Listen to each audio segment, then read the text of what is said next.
November 20th, 2001. A father pulls into his estranged wife's driveway to pick up his 2 young children for Thanksgiving weekend. He walks through the open garage, just like he's done dozens of times before. He knocks on the interior door, and in the next 30 seconds, 2 shotgun blasts echo through that garage, ending his life. Minutes later, a frantic 911 call. "I've been shot. My husband and we've been shot." The caller claims 2 masked intruders burst into her home and opened fire. But when investigators arrive at the scene, nothing adds up. No forced entry, nothing stolen. The husband's wallet still in his pocket. And the wife? Her gunshot wound tells a very different story than the one coming out of her mouth. This is the case of Brenda Andrew, a devoted Sunday school teacher, a mother of 2, and now the only woman sitting on Oklahoma's death row. Today, I'm taking you through a case that shows how secret desires and forbidden relationships can transform ordinary people into cold-blooded killers. And trust me, the truth behind what happened in that garage is far more disturbing than you think. Before we get into how everything fell apart, you need to understand who Brenda Andrew was, or at least who everyone thought she was. Brenda was born on December 16, 1963, in Enid, Oklahoma. She grew up in a middle-class Christian household, the kind of family where church wasn't just a Sunday obligation, it was the center of everything. As a kid, Brenda was quiet, studious, and deeply committed to her faith. She served on the student council, earned straight A's throughout school, and spent most of her free time involved in church activities. When her father passed away, family members later said Brenda became the glue that held the family together. She took on responsibilities, stepped up when things got hard, and seemed to carry that sense of duty into every area of her life. In 1984, at just 21 years old, Brenda left her out-of-state Lutheran college and came back home to Oklahoma to marry her high school sweetheart, Robert Andrew. Everyone called him Rob. They'd known each other since they were teenagers, and from the outside it looked like they were starting a beautiful life together. Rob was charming, charismatic, and successful. He worked in advertising at a firm called Jordan & Associates, and people who knew him said he had this magnetic personality that drew others in. And Brenda was no slouch either. She excelled in her career, and even earned an Employee of the Year award.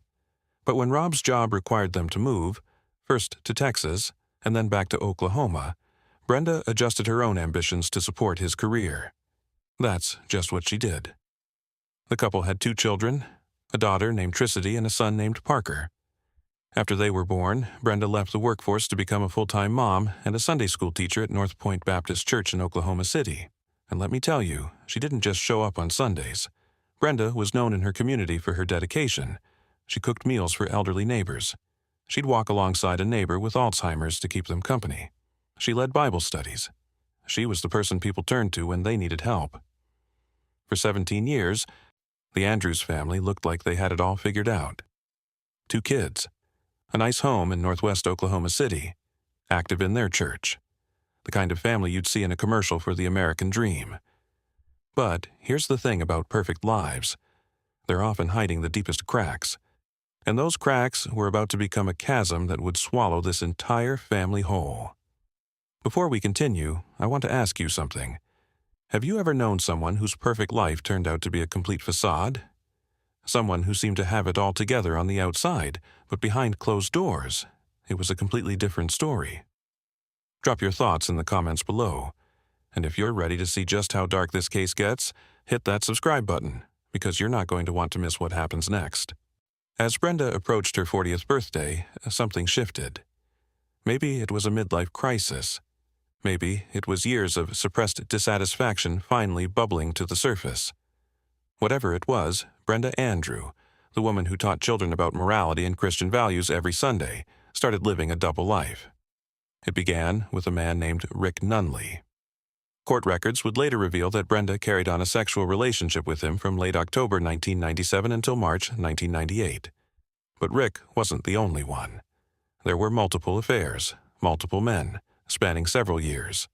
Each time, Brenda would return home, kiss her husband, tuck her kids into bed, and wake up the next morning to teach Sunday school like nothing had happened. But then came James Pavat. And this wasn't just another affair. This was different. And James wasn't some stranger Brenda met at a bar or through work.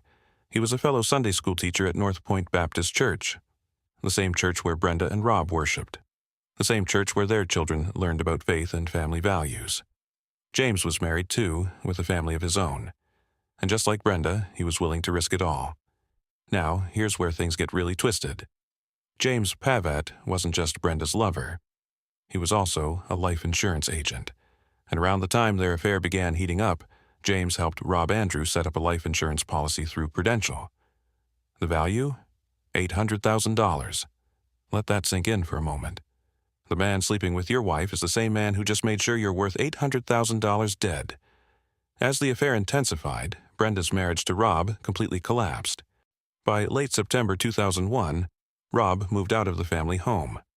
He was devastated, but he hadn't given up hope. Shortly after he left, Brenda filed for divorce and started limiting his access to Tricity and Parker, the two kids he loved more than anything. Rob wasn't perfect, but he was trying. In his personal journal, he documented his faith journey, his struggles, and his transformation from someone who used to bring the party to life to a man deeply committed to his relationship with God. He wrote about his hopes for the future, about rebuilding his life, about being there for his children.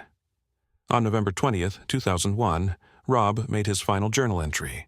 He wrote about his dreams for a happy future filled with his children, his family, his friends, and a home full of worship, laughter, and love. He had no idea he had less than 12 hours to live.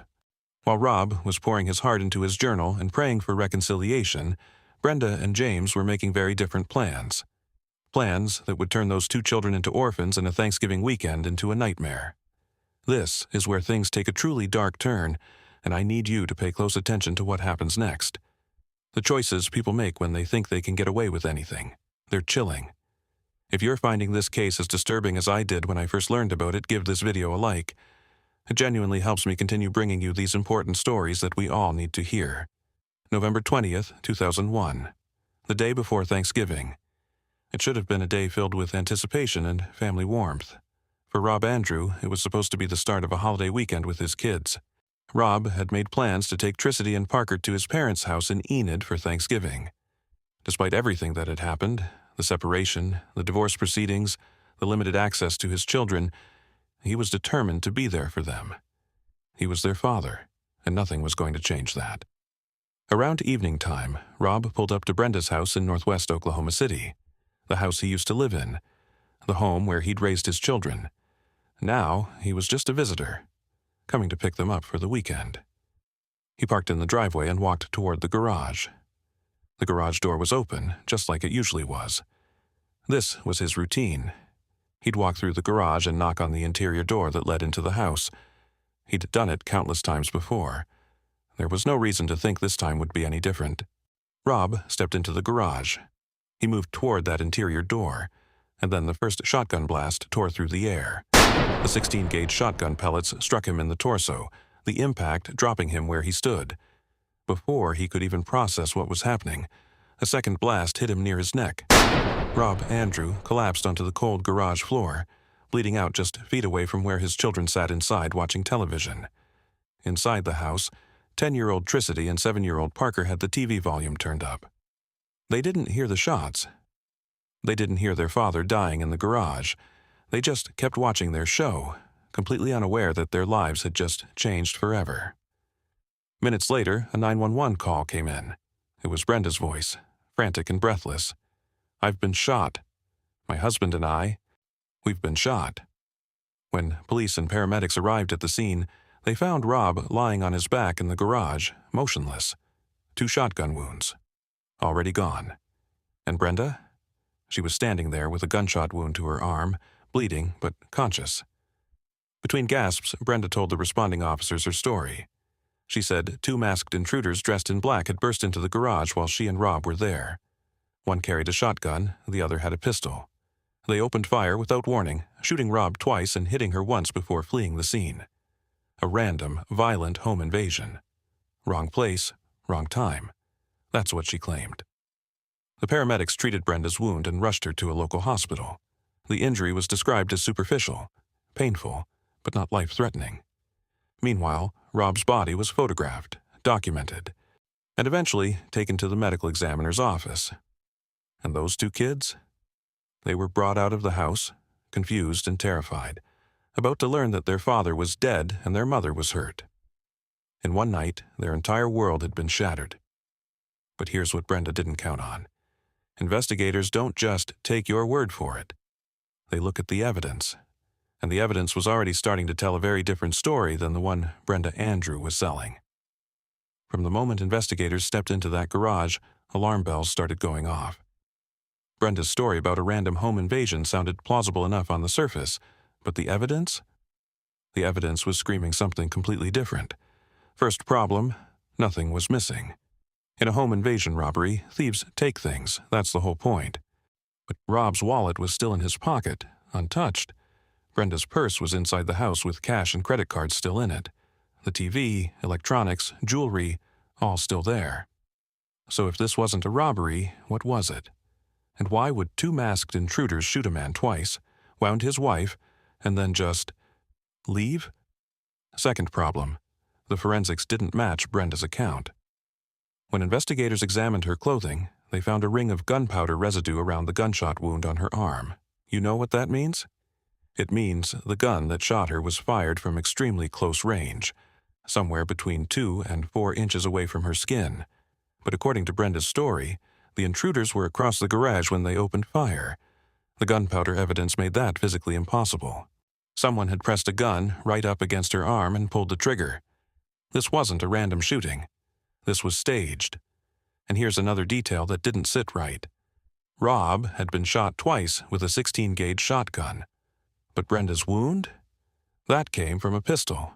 2 different weapons. Why would home invaders switch guns mid-attack? It didn't make sense. The detectives started building a theory, and it was dark.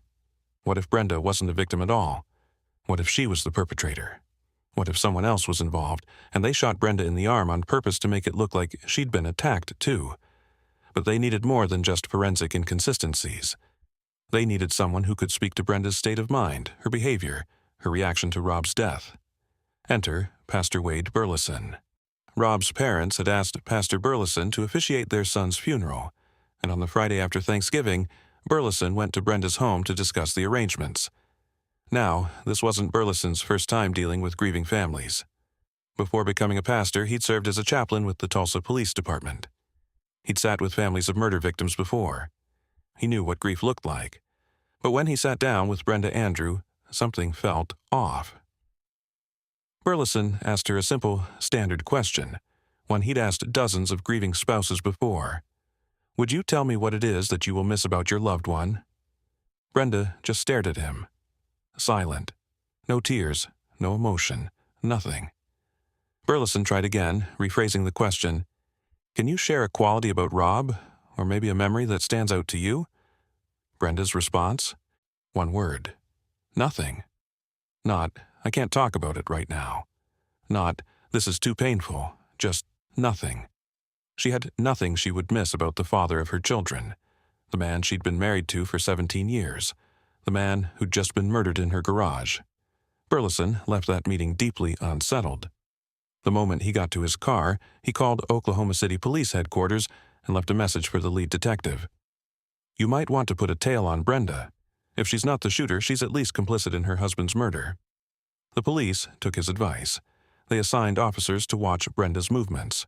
Rob's funeral was scheduled for Monday, November 26th, at Crossings Community Church.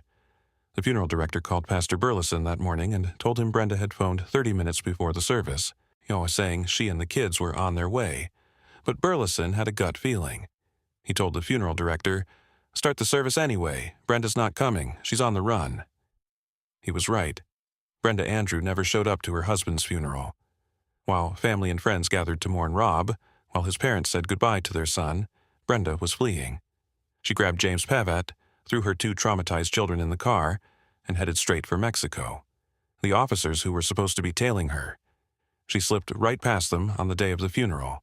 For 3 months, Brenda and James lived as fugitives south of the border, hiding out with Tricity and Parker in tow. But you can't run forever. On February 28, 2002, U.S. authorities arrested both Brenda Andrew and James Pavat at the Mexico border. They were both charged with first-degree murder in the death of Rob Andrew. and the case that would captivate Oklahoma, and eventually the entire nation, was just getting started. Can you imagine being Rob's parents in this moment?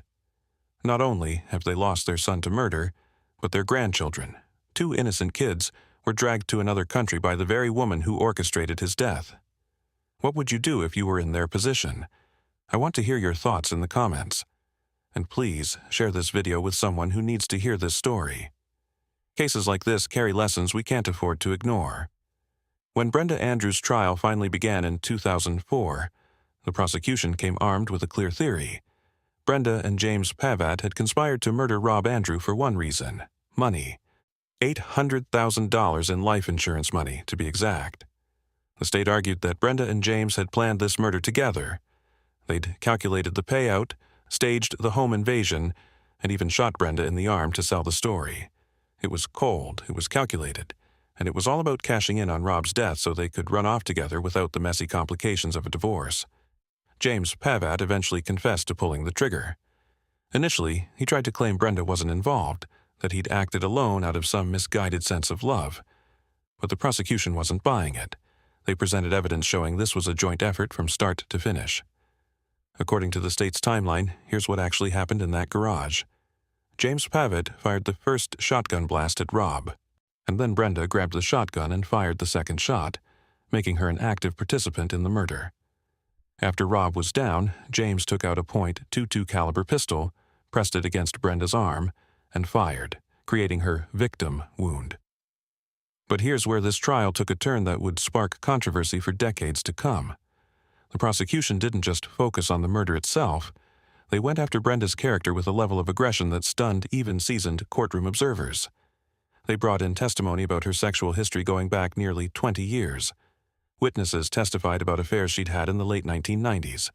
They talked about the outfits she wore to dinner, the clothes she wore grocery shopping, the underwear she packed for vacations, how often she had sex in her car.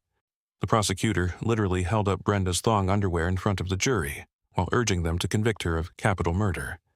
Testimony included details about her dyeing her hair red to please one of her lovers, about her behavior toward men at social gatherings, about every affair, every indiscretion, every moment that could paint her as a woman with loose morals and no regard for her marriage vows.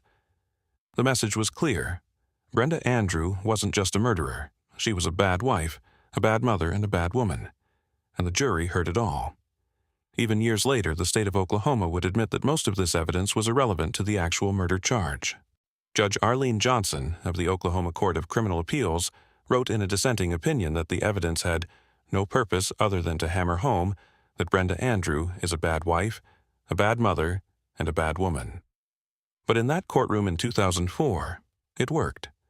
On July 15, 2004, the jury found Brenda Andrew guilty of first-degree malice murder and conspiracy to commit first-degree murder.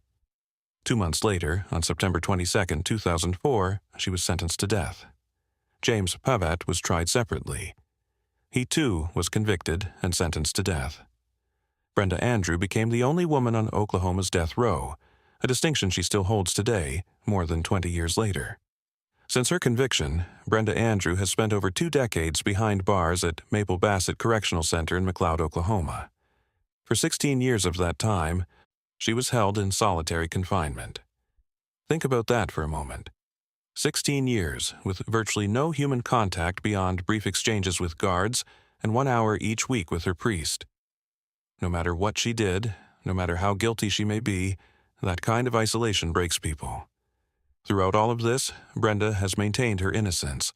Her legal team has filed appeal after appeal, arguing that the excessive focus on her sexual history made her trial fundamentally unfair. And here's the thing, they might have a point. In January 2025, the United States Supreme Court granted Brenda relief, ordering a federal appeals court to re-examine whether all that testimony about her underwear, her affairs, and her personal life was so prejudicial that it violated her right to due process. As of now, her case is still being reconsidered. The appeals court could uphold her conviction, uphold her death sentence, overturn both, or order the state to retry her. But regardless of what happens legally, the damage has already been done to the people who mattered most. Rob and Brenda's 2 children, Tricity and Parker, lost everything that night in November 2001. Their father was murdered, their mother was arrested, and eventually sent to death row.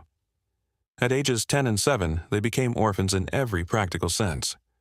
Rob's parents, E.R. and Lou Andrew, stepped in to raise their grandchildren in Enid, Oklahoma. These were people in the later stages of their lives who had to summon every ounce of strength they had left to give those kids a stable, loving home. By all accounts, they did an incredible job, but it shouldn't have had to happen. So, what can we learn from this tragedy? Because that's what we're here for. Not just to recount horrible events, but to understand how they happen and how we can prevent them in our own lives. Affairs don't start as murder plots. They start as emotional connections. A little attention from someone who isn't your spouse. A conversation that feels more exciting than the ones you have at home. A touch that sends a thrill through you because it's forbidden. It feels harmless at first. Just talking. Just enjoying someone's company. Just feeling alive again. But here's what Brenda Andrews' case shows us. Once you cross that line, once you start living a double life, the lies compound. The secrecy becomes addictive. You start justifying more and more extreme behavior because you've already justified the initial betrayal. And when your spouse becomes an obstacle to the life you think you deserve, when they're standing between you and your happiness, between you and that insurance money, between you and your new lover, some people convince themselves that elimination is the only option. That's the escalation pattern we see here. Brenda didn't wake up one day and decide to murder her husband. It was a series of choices, each one darker than the last. The first affair, then the second. Then the affair with James, then the life insurance policy, then the conspiracy, then the murder, then fleeing with her children to Mexico. Each step seemed logical in the moment. Each step felt justified. But the end result? A dead man. 2 traumatized children, a woman on death row, and a lover who confessed to pulling the trigger. If you're in a relationship that's falling apart, if you're tempted by someone outside your marriage, if you're feeling trapped and looking for an escape, there are legitimate ways to handle it. Divorce, as painful as it is, doesn't leave anyone dead. Therapy might save what you think is broken. Honest conversations, as uncomfortable as they are, don't result in life sentences.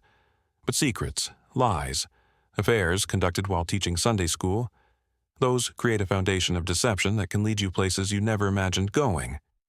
This case should serve as a wake-up call for all of us. If you, or someone you know, is in a relationship heading down a dangerous path, if you see the warning signs of deception, escalation, or rationalized betrayal, please seek help before it's too late. Talk to a counselor, talk to a trusted friend, and do whatever it takes to step back from the edge. And if this story resonated with you, if you believe these lessons need to be heard, subscribe to this channel. Every week, I bring you real cases that carry messages we all need to hear. Don't just watch, be part of this community. Rob Andrews' life ended in a garage on a cold November evening, just hours after writing in his journal about hope, faith, and a future filled with love. He never got to see that future. He never got to watch his children grow up. He never got to experience the redemption and peace he'd been working toward. Instead, he became another statistic, another victim of a crime that didn't have to happen. Another life cut short because someone else decided their desires were more important than his right to exist. When I look at this case, I don't just see a sensational true crime story. I see a preventable tragedy. I see the consequences of choices that seemed small at first, but snowballed into something catastrophic. I see 2 children who will spend the rest of their lives processing the trauma of losing both parents in one terrible act. Your choices don't just affect you. They ripple outward, touching everyone in your orbit. Your spouse, your children, your parents, your community. And in cases like this, those ripples become tidal waves that destroy entire families for generations. The next time temptation whispers that you deserve more, that the rules don't apply to you, that you can get away with just a little deception, remember this story. Remember Rob, who wanted nothing more than to be a good father and rebuild his life. Remember Tricity and Parker, who lost their childhood in a single night. Remember that every choice has a consequence, and some consequences can never be undone. Rob Andrew deserved better. His children deserved better. And if nothing else, let this case remind us all that the pursuit of selfish desires at the expense of others never ends well. Not for anyone. Thank you for watching. Until next time, stay safe, stay aware, and remember, the choices you make today shape the world you'll live in tomorrow. May 20th, 2025. Huntsville, Texas. Inside the walls of the Huntsville State Penitentiary, a man is strapped to a gurney. IV lines are inserted into his veins. A room full of witnesses sits on the other side of a glass window, some of them waiting 13 years for this exact moment. At 6:53 p.m. Central Daylight Time, Matthew Lee Johnson is pronounced dead. But here's what makes this story different from almost every other execution you'll ever hear about. Matthew Johnson didn't just die on May 20th, 2025. He was executed on May 20th, exactly 13 years to the day that he walked into a convenience store in Garland, Texas, doused a 76-year-old great-grandmother in lighter fluid, and set her on fire. 13 years to the day. Whether that timing was intentional or a coincidence, you can decide for yourself. But it adds a weight to this story that is almost impossible to ignore. Now, in a few minutes, I'm going to tell you exactly what Matthew Johnson's final words were, the ones he directed straight at Nancy Harris's family as they stood behind that glass watching him die. I'm also going to tell you about his last meal, or rather, the absence of one. Because Texas doesn't do last meal requests anymore, and what that means for a man spending his final hours on Earth is something worth thinking about. But before we get to any of that, you need to understand what kind of man Matthew Johnson was, and what he did on a quiet Sunday morning that would seal his fate forever. Because this story doesn't start in an execution chamber. It starts at a gas station, just after 7 a.m. on a Sunday, when a 76-year-old woman showed up for work and never made it home. If you're new here, welcome to Beyond the Crime Scene, where victims are never just a headline. If you believe these stories deserve to be told, hit subscribe. And if you're not ready to do that, drop a comment below and tell me why, because I genuinely want to know. Before we talk about what happened inside that store, you need to know who Nancy Harris was. Not the victim, not the headline, the woman. Nancy Judith Harris was 76 years old. She had 4 sons, 11 grandchildren, and 7 great-grandchildren. She had built a life, a full, layered, deeply loved life, and she showed up to work every single day with a smile on her face. She had worked at the Fina Whip-In convenience store in Garland, Texas for over a decade. She knew her regulars, and she remembered their orders. She made small talk with strangers and treated every customer like a neighbor, because to her, that's exactly what they were. But the part of Nancy's life that tells you everything you need to know about her? Friday afternoons. Every Friday, Nancy would pick up 3 of her granddaughters and take them out. Dollar store, McDonald's, back to her house to play. The girls called these trips Nini Days. They looked forward to them every single week. That was Nancy Harris, a woman who gave her time, her warmth, and her Fridays to the people she loved most. She had no idea that one Sunday morning, a stranger would walk through her door and change everything. Now, who was Matthew Lee Johnson? He was born on September 17th, 1975, in Dallas County, Texas, the same county that would one day sentence him to death. And he didn't grow up with parents in the traditional sense. He was raised by brothers and cousins, a childhood with no real anchor, no stability, and no one steering him away from the road he was heading down. By the time he was 7 years old, he was already using marijuana. 7. Not a teenager, not a young adult, a child. His criminal record started at 15 with a car theft arrest and never stopped. Over the next 2 decades, he racked up charges for robbery, carjacking, assault, violating protective orders, and biting police officers during arrests. At one point, he set his girlfriend's rug on fire. He exposed himself to a hotel guest. The pattern was relentless. In 2004, he was convicted of robbery and sentenced to 5 years in prison. He was released in 2009. 3 years later, he walked into Nancy Harris's store. On the surface, the years between his release and that Sunday morning looked almost normal. He was married. He had 3 daughters. He worked as a mechanic and a warehouseman. He was, by all appearances, trying. But the crack cocaine addiction that had followed him his entire adult life never left. And on the morning of May 20th, 2012, it caught up with everyone around him. Here's the hard truth this story forces us to confront. The warning signs were there. They had always been there. The question is, who was paying attention? It's Sunday, May 20th, 2012. The sun is barely up over Garland, Texas. Most of the neighborhood is still asleep. It's just after 7 in the morning. The kind of quiet hour where nothing feels like it could go wrong. Nancy Harris is already at work. She's opening the Fina Whippin convenience store, the same way she has done hundreds of times before. Same routine, same familiar counter, same small-town sense that today would be like every other day. Then the door opens. Matthew Johnson walks in. He is 36 years old, high on alcohol and crack cocaine, and he is carrying two things: a plastic bottle filled with lighter fluid and a cigarette lighter. He moves toward the counter where Nancy stands. He steps behind it. He begins pouring the lighter fluid over her head. What do you do in that moment?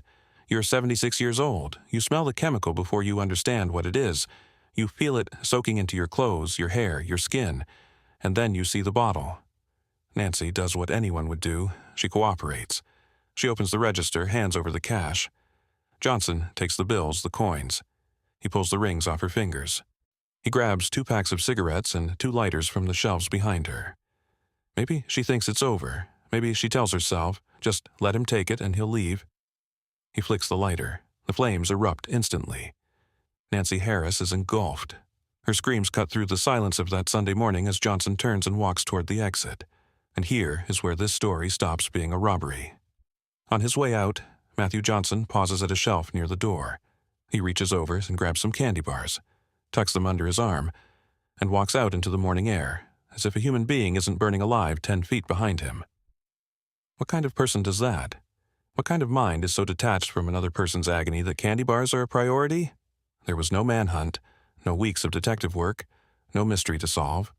Matthew Johnson left behind everything investigators needed before he even made it out of the parking lot.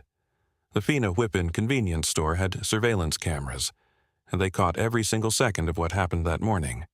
Crystal clear, uninterrupted, irrefutable.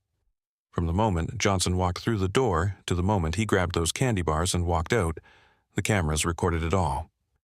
But here's what makes this even more remarkable. Nancy Harris, a woman whose body was consuming itself in burns, somehow found the strength before losing consciousness to describe her attacker to responding officers. A heavy-set black male, short dark hair, chubby face, she gave them that. In the middle of unimaginable pain, she gave investigators exactly what they needed. Within approximately 1 hour of the attack, officers located Matthew Johnson in a nearby neighborhood. He was shirtless, and he was still carrying the stolen cash, Nancy's rings, the cigarette lighters, and the cigarette packs. He hadn't even tried to run. Think about what it meant for the officers who first watched that surveillance footage. To sit in a room and watch a 76-year-old woman be set on fire, and then watch the man who did it stop for candy bars. That footage didn't just build a case. It told investigators exactly what kind of person they were dealing with. On October 28, 2013, Matthew Lee Johnson stood trial in a Dallas County courtroom. He didn't walk in claiming innocence. He didn't point fingers or construct an alibi. From the very beginning, Johnson admitted to everything. And in one of the most unusual moments in the entire case, he took the stand and spoke directly to the court. I hurt an innocent woman. I took a human being's life. It was not my intention to kill her or to hurt her, but I did. He called himself the lowest scum of the earth.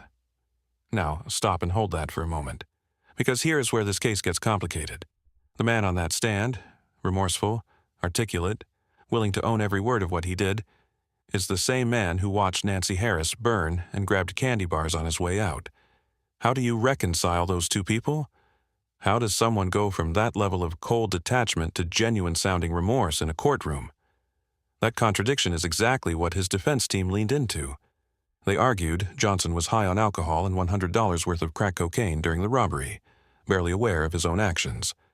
Addiction experts testified. Family members described a caring father when sober. Former employers vouched for his character. His attorneys painted a picture of a man hollowed out by trauma and substance abuse. Not a calculating killer, but a deeply broken one. The jury watched the surveillance footage. No amount of testimony could undo what was on that screen. On October 30th, 2013, Matthew Lee Johnson was found guilty of capital murder. 8 days later, on November 8th, the jury sentenced him to death by lethal injection. He sat emotionless as the verdict was read. This case forces an uncomfortable question, one that doesn't have a clean answer. When addiction strips a person of their full awareness, where does responsibility begin and illness end? And does that line even matter when someone loses their life? The jury decided it didn't. On December 5, 2013, Matthew Lee Johnson was received at the Polunsky Unit in West Livingston, Texas, the facility that houses the state's male death row inmates. He would spend the next 13 years there. And in those 13 years, something shifted. The man who had terrorized strangers for 2 decades, who had bitten police officers and set people's belongings on fire long before he ever walked into Nancy's store, that man became, by every measurable prison standard, a model inmate. No violence, no incidents, no infractions, not a single one. He threw himself into faith-based programs. A prison chaplain became a central figure in his daily life. Spiritual advisors visited regularly. He wrote letters to his wife and 3 daughters. Daughters who were growing up on the other side of a prison glass, and knowing their father only through visits and handwritten pages. He expressed remorse, over and over again, not just in courtrooms or legal filings, but privately, to the people around him who had no obligation to believe him. His legal team worked relentlessly. They filed 65 points of error in his direct appeal, all denied. The U.S. Supreme Court declined to hear his case in 2016. They declined again in February 2024. Every door that could close, closed. His attorneys argued that his transformation was proof he was no longer a future danger, the very standard used to justify his death sentence in the first place. The courts were unmoved. And so here is the question this chapter of his story refuses to let go of. Can a person truly change? And if they can, does it matter? There are no easy answers. But the next 24 hours would force everyone in that courtroom, in that prison, and in Nancy Harris's family to sit with that question one final time. By May 2025, Matthew Johnson had exhausted every legal avenue available to him. On May 16th, his attorneys filed one final clemency petition with the Texas Board of Pardons and Paroles. They weren't asking for freedom. They weren't asking for a retrial. They were asking for mercy, specifically for his sentence to be commuted to life in prison without parole. The petition included testimonials from prison staff, spiritual advisors, and family members. It painted a picture of a man who had spent 13 years quietly becoming someone different from the person who walked into that store. On May 17th, the board met to consider his case. The vote was unanimous. Clemency denied. 2 days later, a last-minute civil rights lawsuit, arguing that the scheduling of his execution had been procedurally improper, was struck down by the courts. Matthew Johnson had run out of options. He was transferred to a holding cell at the Huntsville State Penitentiary to await his execution. His spiritual advisors were permitted to visit. His prison chaplain stayed close. And then his wife and 3 daughters came to say goodbye. Think about that for a moment. 3 young women who had grown up visiting their father behind prison glass, who had never once known him as a free man, walking into that facility knowing it was the last time they would ever see him alive. What do you say? What does a father say back? Whatever passed between them in those final hours stayed within those walls. But in his last words, Johnson would speak directly to them, and what he said would stay with everyone in that room long after he was gone. This is the moment I want to pause and speak to you directly. Stories like this, where entire families are destroyed, where children grow up without fathers, where elderly women go to work and never come home, they don't start in execution chambers. They start with warning signs that nobody acted on, with systems that failed, with cycles that nobody broke. That's exactly why this channel exists, to go beyond the headline, beyond the verdict, to look at what we can actually learn. If that matters to you, if you believe these stories deserve more than just a passing scroll, hit subscribe right now. Don't wait, because the next case we cover might be the one that hits closest to home. And if you're still not ready to subscribe, I want you to go to the comments section right now and tell me why. Seriously, what's stopping you? Because this community is built on people who actually care, and I want to know if you're one of them. In 2011, the state of Texas quietly abolished the tradition of allowing death row inmates to request a special last meal. So, when Matthew Johnson's final evening arrived, there was no comfort food waiting for him, no favorite dish from childhood, no final indulgence to soften the weight of what was coming. He received exactly what every other inmate in the Texas prison system received that day, the standard prison meal. Nothing more, nothing less. There's something quietly devastating about that detail. For most people, food is tied to memory, to family, to the feeling of being somewhere safe. A last meal, in whatever small way, is a final act of humanity extended to someone about to die. Texas removed that, and so Matthew Johnson spent his last hours on Earth without even that. Did he eat? We don't know. What we do know is that by the time the afternoon of May 20th wore on, food was likely the last thing on his mind. He had a wife he would never see again, 3 daughters who had just said goodbye, a victim's family waiting on the other side of a glass window. Some weights can't be lifted by a meal. At 6 p.m. on May 20th, 2025, Matthew Lee Johnson was moved to the execution chamber at the Huntsville State Penitentiary. The room is small, clinical. A gurney sits at the center, positioned beneath bright overhead lights. There is a window on one side, and on the other side of that window, witnesses take their seats. 3 of Nancy Harris's sons were there, their wives, one of Nancy's granddaughters. 13 years of grief, of waiting, of watching a legal process move at a pace that must have felt unbearable. And now, finally, they were here. Johnson was strapped to the gurney, his arms extended, IV lines inserted into his veins. Before the drugs began to flow, the warden offered him the floor. Last words. Johnson turned his head toward the witness window. He could see Nancy's family staring back at him, and he spoke. As I look at each one of you, I can see her on that day. I please ask for your forgiveness. I never meant to hurt her. I pray that she's the first person I see when I open my eyes. Yes, and I will spend eternity with her. Then he turned toward his own family. He apologized to his wife and daughters. He told them that what he was about to face was not their fault, that the wrong choices had been entirely his own. He asked them to forgive him for giving up on them, because that is what an execution takes, any remaining possibility of a future together. He offered words to his fellow death row inmates. Continue on. Jesus is the way. And then, with everything said, Matthew Johnson delivered his final statement. I've made wrong choices, and now I pay the consequences. I'm done, Warden.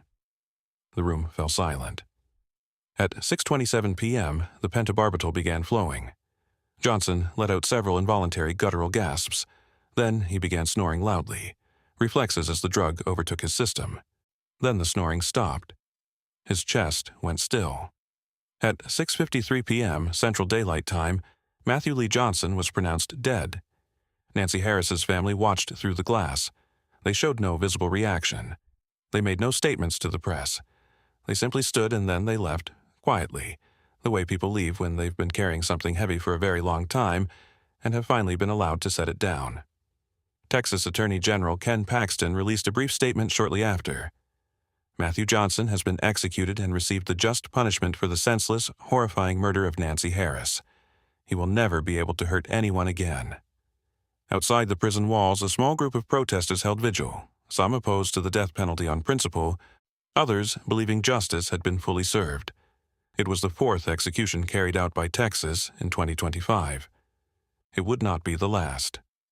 So what do we take from this? Because if this story is just about a man who did something monstrous and paid for it with his life, then we've missed the point entirely. That's the headline version. That's not why we're here. Matthew Johnson didn't become the man who walked into that store overnight. He was 7 years old when substance abuse entered his life.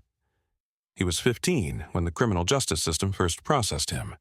He was released from prison in 2009 with 3 years between him and his next catastrophic act, and in those 3 years, nothing intervened.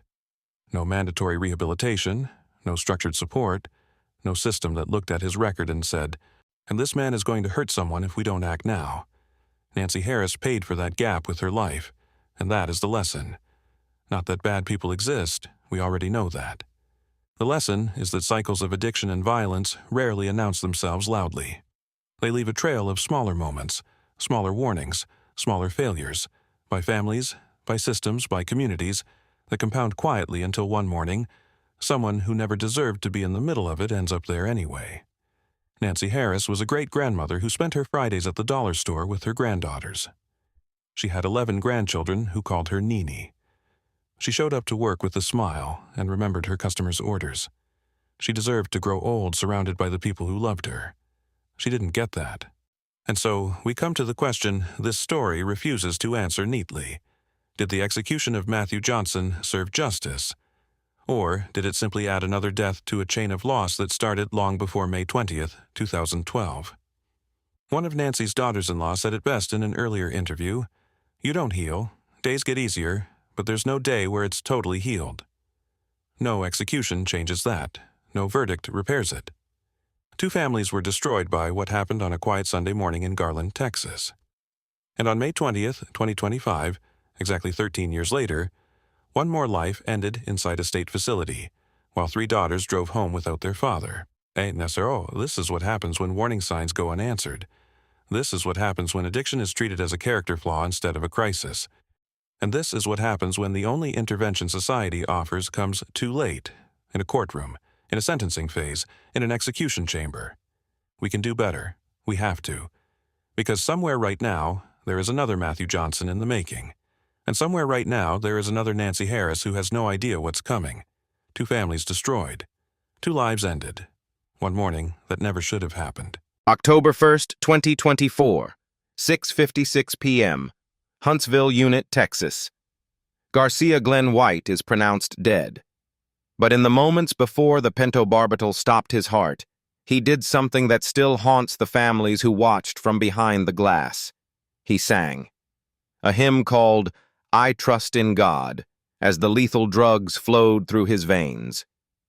Here's what makes that moment so unsettling. This was a man who broke down a locked bedroom door to stab 2 16-year-old twin girls to death. A man who beat a young mother to death and rolled her body in a carpet. A man who killed 5 people across 6 years. And in his final breath, he asked God for mercy. This isn't just another execution story. This is about how someone gets away with murder once and then kills again. How the system almost let him slip through twice. How families waited 35 years for this moment. Now you're about to hear about twin teenage girls who did everything right and still died. A locked door that wasn't enough. A body rolled in a carpet. 6 years of freedom after the first kill. And one question we all need to ask ourselves: what do we miss when we look away? This story spans 35 years, 5 victims, and a justice system that moved too slow. To understand how Garcia Glenn White ended up in that death chamber, we have to go back to where the dream died. If you want to understand how violence hides in plain sight and what we miss when we choose not to see it, stay with me. And if this kind of story matters to you, if you believe we learn from the cases we study, not just watch, then hit subscribe. Because the stories we ignore are the ones that repeat. Garcia Glenn White was born on February 4th, 1963, in Houston, Texas. And for a while, his life looked like it was going somewhere. He attended Wheatley High School, where he wasn't just another student filling a seat. He was known for football. The game was everything to him, his passion, his identity, his way out. And it worked. His talent on the field earned him a spot at Love Christian University. College football. A potential future. Everything a young man from Houston could hope for. But then came the injury. A knee injury severe enough to end his football career before it really began. Just like that, the dream was over. White had to drop out of college and return to Houston, where he worked a string of jobs that were supposed to be temporary. A fry cook, a house painter, a sand blaster. The kind of work you take while you're waiting for something bigger. But there was nothing bigger anymore. And how many of us are one injury, one disappointment away from choosing the wrong way to cope? I'm not asking that to excuse what comes next. I'm asking because it's a question worth sitting with. Pain doesn't give anyone permission to harm others, but untreated pain has a way of finding the darkest exits. There's another detail in White's history that matters here. At some point, we don't know exactly when, he suffered a brain injury after being hit with a baseball bat. The full circumstances were never made clear, but it's part of the puzzle of who Garcia Glenn White became. It was during this period, after the football dream died, after the injuries, after the dead-end jobs, that White found crack cocaine, or maybe crack cocaine found him. Either way, the addiction took hold quickly and completely. By 1989, Garcia Glenn White was deep into his addiction. And that's when the killing began. Now, I want to be clear about something. Millions of people struggle with addiction and never hurt anyone. Addiction doesn't create murderers. But untreated pain, physical and emotional, creates pathways we don't see until it's too late. Pathways that lead to choices that destroy lives. This is why I'm telling you this part of the story. Not to make you feel sorry for Garcia Glenn White, but to help you see the warning signs we miss in our own communities. The people who fall through the cracks, the moments when intervention could have changed everything. I'm building a community here that doesn't just consume true crime. We learn from it. We ask the hard questions. We look for the lessons. If that's you, join us. Subscribe so you don't miss what comes next. Back November 1989, Houston, Texas. Garcia Glenn White committed his first murder, and he walked free. Her name was Greta Williams. She was 27 years old. According to what White would later confess, they got into an argument over money. The argument turned violent. White beat Greta to death. And then, this is the part that shows you who he was becoming. He rolled her body up in a carpet. Not panic, not remorse, just cold, methodical disposal. The police knew about White's connection to Greta Williams. He was a suspect. The case went before a grand jury, and that grand jury declined to indict him. They no-billed the case, as it's called in Texas, meaning there wasn't enough evidence to move forward with charges. So Garcia Glenn White walked out of that investigation a free man. Greta's sister, DeWanda, would have to live with that. And she would have to live with knowing her sister was gone, knowing who likely did it, and knowing no one was being held accountable. She would wait 35 years, before she'd see anything close to justice. And here's the part that keeps me up at night. What if that grand jury had said yes? What if the evidence had been stronger, or the investigation more thorough, or the witnesses more willing to come forward? What if Garcia Glenn White had been arrested and prosecuted for Greta Williams' murder in 1989? Because 1 month later, just 1 month, 3 more people would be dead. This is the cost of cases that don't get the resources they need. This is what happens when we don't push hard enough for answers the first time. I'm not blaming the investigators or the grand jury. I wasn't there.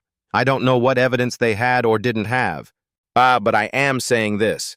When someone gets away with murder once, they learn something dangerous. They learn they can do it again. And Garcia Glenn White did. Greta Williams deserved better. Her family deserved better. And the 3 people who died 1 month later, they deserved a system that stopped him the first time. These are the stories that should keep us awake. If you're still watching, it means you get it. You understand why this matters. Subscribe, because I need you here for what comes next. The people who turn away? They're the reason cases go cold. 1 month after Greta Williams was killed, Garcia Glenn White walked into another woman's life. And this time, he wouldn't leave just one body behind. Between November 29th and December 2nd, 1989, 3 people were murdered in a Houston apartment. Bonita Edwards, 38 years old, and her twin daughters, Annette and Burnett Edwards, both just 16. Here's how it happened. White went to the Edwards family's apartment to smoke crack cocaine with Bonita. This wasn't unusual. They knew each other. She apparently used drugs as well. He had been there before. That's the thing people don't always understand about danger. It doesn't always come from strangers. Sometimes it walks right through your front door because you recognize the face. But on this night, something went wrong. White attacked Bonita Edwards. He stabbed her multiple times in the neck and chest. The violence was extreme, brutal, and it wasn't quiet. Annette and Burnett were in their bedroom when it started. Maybe they heard their mother screaming. Maybe they heard the struggle, the sounds of something terrible happening just outside their door. We'll never know exactly what made them come out. But they did. And when those 2 teenage girls saw what was happening, they ran back to their bedroom. They did exactly what we teach people to do in moments of danger.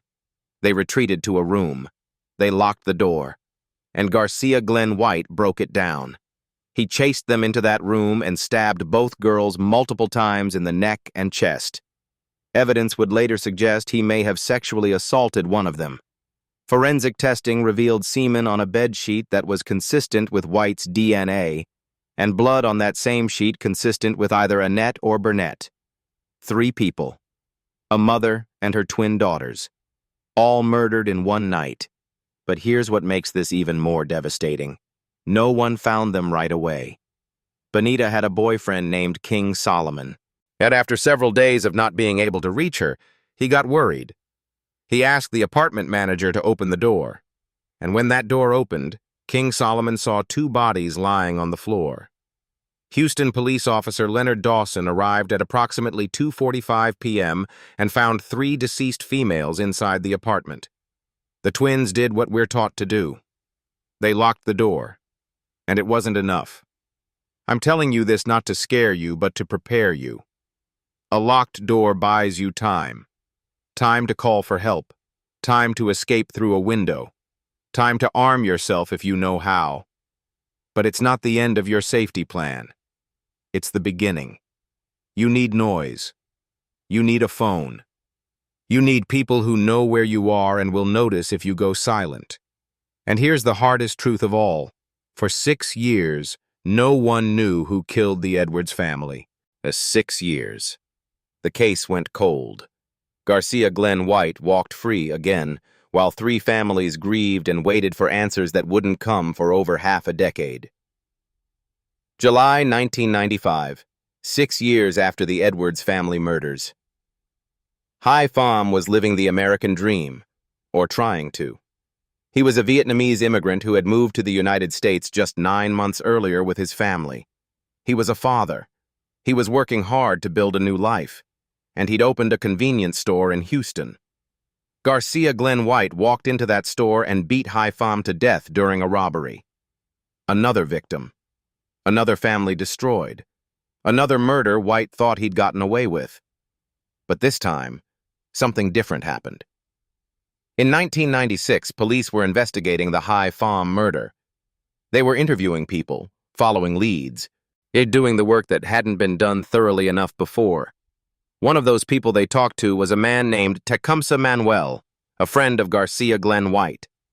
And during that interview, Tecumseh Manuel told police something that would change everything.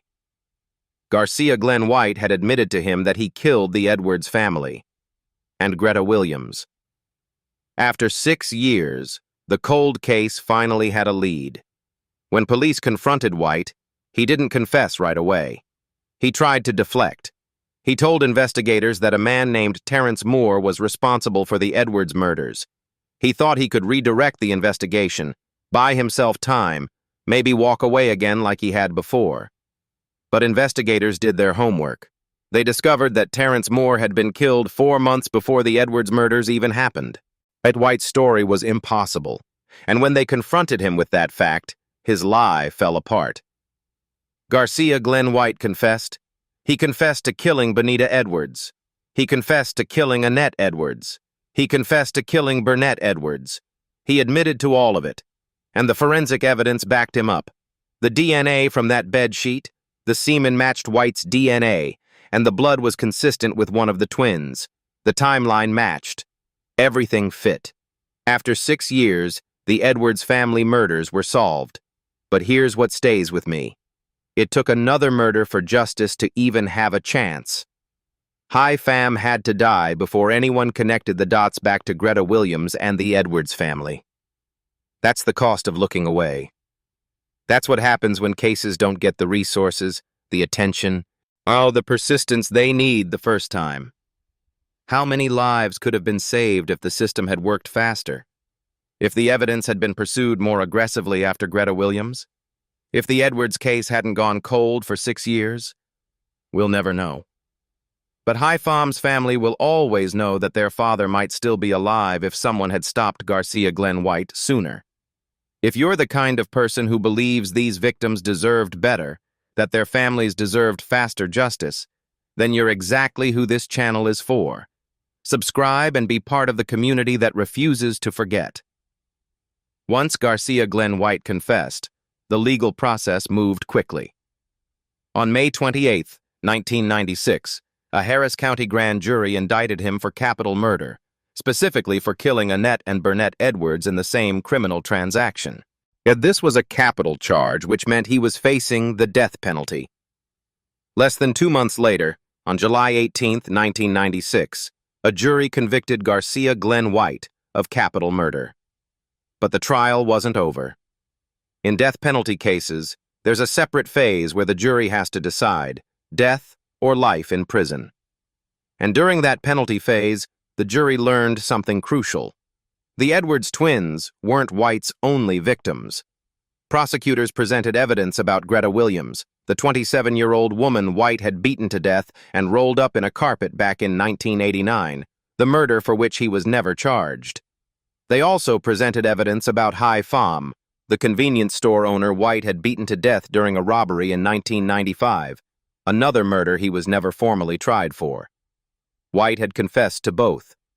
And now, even though he wasn't on trial for those killings, the jury could consider them when deciding his punishment. Think about what that jury was hearing. They'd already convicted him of brutally murdering 2 16-year-old girls, and now they were learning he'd killed at least 3 other people. 5 murders total, a pattern of violence spanning 6 years. On July 23, 1996, the jury sentenced Garcia Glenn White to death. He was 33 years old. He would spend the next 28 years on death row. Over those decades, White filed numerous appeals. His direct appeal was affirmed on June 17, 1998. His habeas corpus petition was denied on February 21, 2001. Multiple applications were dismissed over the years. But then, on January 27, 2015, one day before White was scheduled to be executed, the Texas Court of Criminal Appeals granted a stay. Yet his attorneys had raised new claims, that he was intellectually disabled, that he'd experienced a cocaine-induced psychotic break during the murders, that DNA evidence suggested another person might have been present at the crime scene. White's execution was postponed for 9 more years. In 2024, those appeals were finally exhausted. The Texas Board of Pardons and Paroles denied his requests for clemency. The U.S. Supreme Court rejected his final appeals without comment. 35 years from crime to execution. Some say that's justice being careful, making sure we get it right. Others say it's justice being broken, dragging families through decades of waiting. Either way, the families of Greta Williams, Bonita Edwards, Annette Edwards, Burnett Edwards, and Hai Pham lived all those years without closure. October 1st, 2024. Garcia Glenn White spent his final 3 days talking with visitors and other people who were incarcerated. On Saturday night, as a federal court considered whether to grant a stay, he prayed. On Monday night, his last night alive, he stayed awake for most of it, packing up his cell and reading. What do you think about when you know exactly when you're going to die? What do you read? What do you pack? Who do you think about? There was no last meal. Texas discontinued that tradition back in 2011. So White didn't get a final request, a final comfort. That small gesture of humanity had been eliminated 13 years earlier. And here's something that says a lot about who he was in those final hours. White made the decision that none of his family or friends would witness his execution. According to his attorney, this was White's choice. Yet he wanted to spare them from seeing him put to death. So when Garcia Glenn White was moved to the death chamber at the Huntsville unit, there were witnesses, but none of them were there for him. 5 members of Greta Williams' family were there. They'd waited 35 years for this moment. 2 members of Hai Pham's family were there. They'd waited 29 years. The Edwards family, Bonita, Annette, and Burnett, had no one there to represent them. No family members attended. But they were the reason White was on that gurney. Their murders were the ones he'd been convicted for. Also present was Harris County District Attorney Kim Ogg, who would later speak about the decades it took to carry out the jury's verdict. At 6:39 p.m., the warden asked Garcia Glenn White if he had any final words. He apologized. and he apologized to the Edwards family, who weren't there to hear it. He said he regretted the pain he'd caused. He asked them to find peace, comfort, and closure. He took responsibility. And then Garcia Glenn White sang. He sang the hymn, "I Trust in God," as the lethal drugs were prepared. At 6:39 p.m., the pentobarbital, a sedative, began flowing into his veins. Within 2 to 3 minutes, his breathing stopped. At 6:56 p.m., Garcia Glenn White was pronounced dead. He was 61 years old. He had spent 28 years on death row. Think about that image for a moment. A man who showed no mercy to 16-year-old girls who locked their door and begged for their lives. A man who broke down that door and stabbed them repeatedly. Now singing about trusting in God as the state took his life. I don't know what to do with that. Maybe you don't either. And before we close, I want to spend a moment on the people whose lives were taken, because their names matter more than his ever will. Greta Williams was 27 years old when she died in November 1989. She had a sister, DeWanda, who loved her. She had siblings who missed her. She had a life ahead of her. An argument over money shouldn't have ended everything, and her family had to wait 35 years to see anyone held accountable. Bonita Edwards was 38 years old when she was murdered in her own apartment in December 1989. She was a mother trying to raise her twin daughters. Whatever struggles she had, whatever choices she made, she didn't deserve to be stabbed to death in her own home. Annette Edwards and Burnett Edwards were just 16 years old. 16. They were twins, which means they probably shared everything. Secrets, dreams, fears. While when they heard their mother being attacked, they did what we teach young people to do. They locked the door. They tried to protect themselves. And it wasn't enough. They were at the very beginning of their lives. Hai Pham had been in the United States for only 9 months when he was killed in July 1995. 9 months. He came here chasing the American dream, working to build a better life for his family. He was a father. He owned a convenience store. And during a robbery, his life was beaten out of him. 5 people. 5 families. Countless birthdays, holidays, graduations, weddings, all of those moments happened without them. While Garcia Glenn White sat on death row filing appeals, these families lived with holes that will never be filled. These names matter. Greta, Bonita, Annette, Burnett, Hai. Because when we forget the victims, yet we make it easier for the next tragedy to feel like just another headline. When we stop saying their names, we lose the reason we're supposed to care in the first place. If you've made it this far, it means their stories mattered to you. Don't let that feeling fade when you scroll to the next video.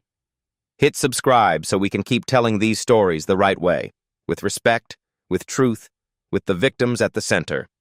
The people who click away, they're the reason these cases get forgotten. So what do we take from this? What's the lesson in a story this heavy? For me, it's this. Justice delayed creates more victims. The what if of the Greta Williams case will haunt this story forever.